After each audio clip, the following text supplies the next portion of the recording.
And Khadija is the first person who believes him, his wife, which is interesting. She didn't, abandon him. She was right there and she said, I believe it. His nephew, who was his cousin, who was living in his house, from his uncle, the son of his uncle, he was taking care of him, Ali ibn Abi Talib, who was a young boy at that time, but he also says that he believes, tells him that he believes in the tradition. And then other people from very close people that knew him. Abu Bakr as-Siddiq was a very close person. But at a certain point, he's commanded to warn his family. So he gathers them all together, and he says to them, what would you say if I told you that there was an army on the other side of the mountains of Mecca waiting to attack you? And they said, we would believe you because you're al-Amin, you're the trustworthy one. And he said, what would you say if I was a messenger of God? And I was sent to you. And they said, we don't believe you. And they rejected that. And then, as more people began to come into Islam, the Quraysh began to get worried. And it's very interesting what they said. They said about the Prophet, they said, "Yusaffihu ahlamana." He makes us look stupid. Because he was saying, do you worship pieces of wood and stone that can't hear or speak or benefit you?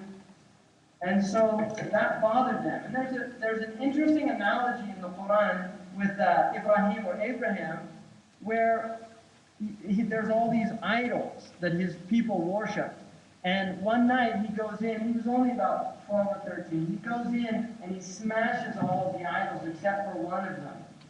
And he puts the axe in the big one. And then he leaves and they come back and they find all their idols smashed. So they say, this Ibrahim was talking about this. They go get him. And they say, who did this? And he said, ask the big one. And they said, what do you think, we're stupid? He can't say anything. And he said, then why are you worshiping him? And then it's a very interesting verse in the Quran that says, they became self-reflective. Very interesting. They became suddenly they said, he's got a point here. Now this became troublesome for them, because at that point a window opens and it can close very quickly, and somebody shouted, get rid of him, right? And then it becomes a mob scene. Yeah, let's not think about this, let's kill him, right? Now there's an interesting German philosopher, Heidegger, who has a theory about what he calls thrownness. That human beings are thrust into a certain environment, and they literally take on all of these qualities, not based on their own individual reality, but based on what everybody else has told them. And so we learn about the them very quickly, and there are certain expectations within the context of them, the other, like that we don't belch in public, right? I mean, we learn quickly that there are certain things we don't breach. And they're not things that we chose, they're things that are imposed on us. And obviously they have purpose and we're civilized people, right? We don't do certain things. But also there's a type of, what Heidegger felt was a type of inauthenticity that went with that, because people really hadn't reflected about who they were in their essence or their essential nature. They were really simply only confirming what had been reflected back to them from their culture and their society. And people that break these models, in England they would be called eccentrics, right? People that don't, and the English actually kind of allow for that within their culture, but you have to be rich, that's a prerequisite. Because if you're poor, they call you mad. But Heidegger felt that a person who had never come to terms with this, he called it an undifferentiated person. They really had never thought that the only reason I am the way I am is because I grew up in a certain culture and environment.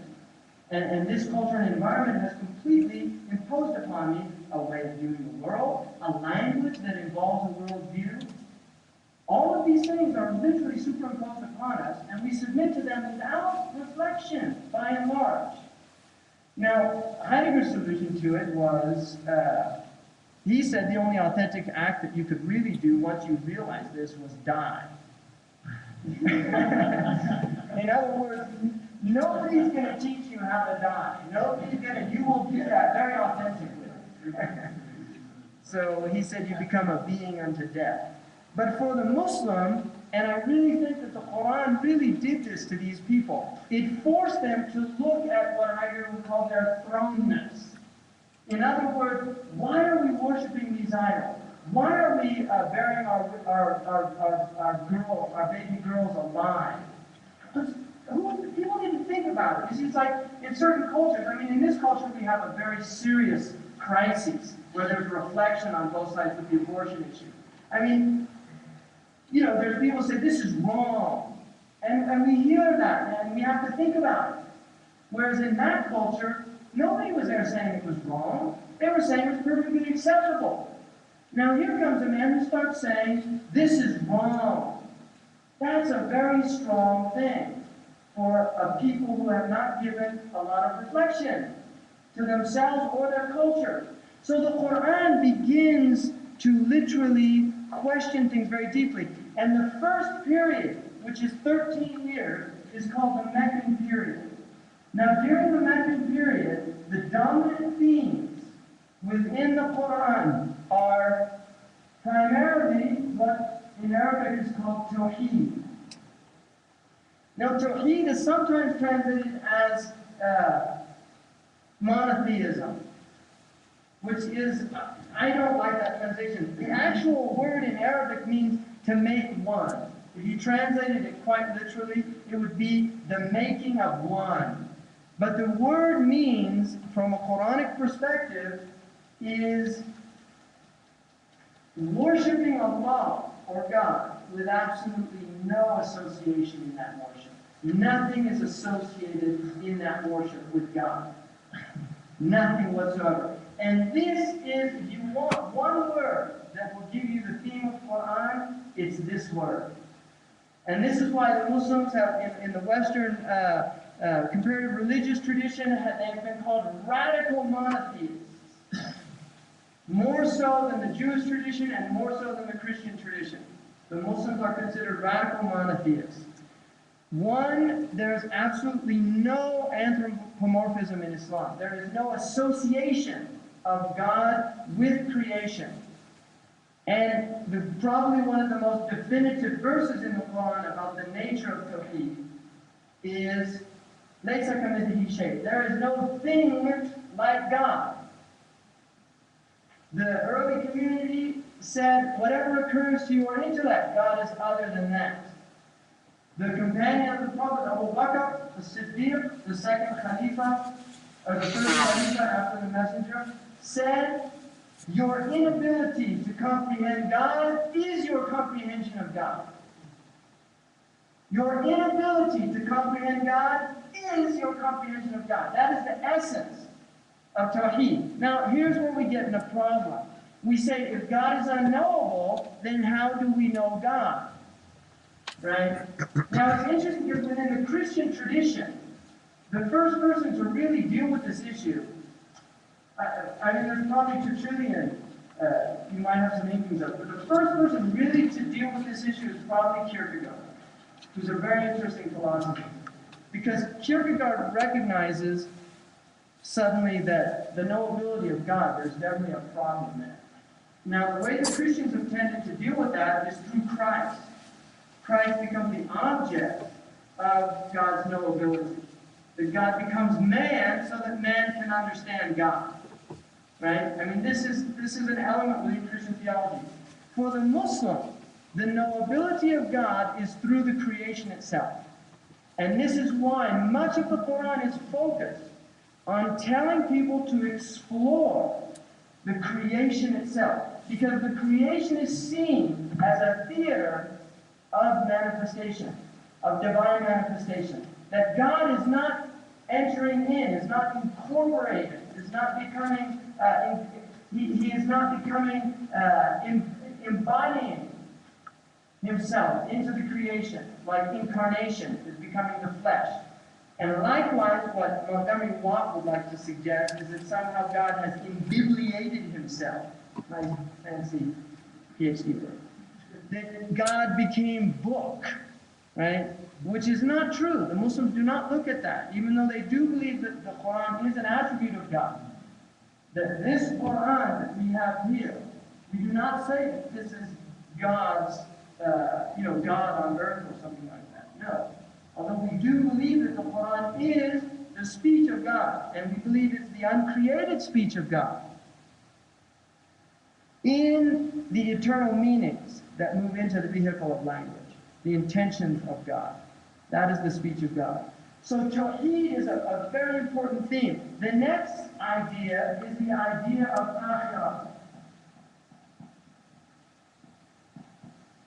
And Akhirah means what comes after, it means the end, the hereafter. The interesting thing about the Arabs is the Arabs did not believe in a hereafter. Many traditions have a hereafter. The Arabs did not believe in a hereafter. They thought, this is it. When you die, it's over. And they said, if we're bones and dust, will we be brought back to life? The Quran says, the one who created you the first time is capable of creating you a second time. In other words, the fact that you come into existence one time, a second time, even by our own logic, would seem to be easier. Because if you've made something one time, it's generally easier the second time around. Right? So there's the logic behind that. So the Arabs denied this idea of Akhirah, or the next world. Now the next world in the Quran is quite descriptive. And traditionally the Europeans often had a difficult time with it because there are aspects of it that are quite sensual. Right? The idea of gardens under which rivers flow, of fruits, of maidens and beautiful youth, and these kinds of things.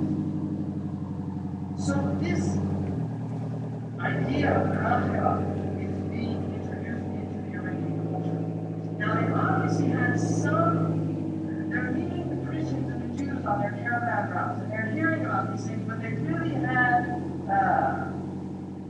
an attitude that was basically characterized as disbelief. They did not believe in some other world. They thought, this is it. And for them, the world was what they called Noah, was virility, manhood, chivalry, poetry, women, wine. This was really the environment of the era. And they praised these qualities, and they praised these aspects of the world. And much of their poetry is about wine and women. And this is what they were interested in. Suddenly you have a book that's radically challenging that worldview. Radically challenging. Very powerful experience for these people that are forced to begin to think about these things.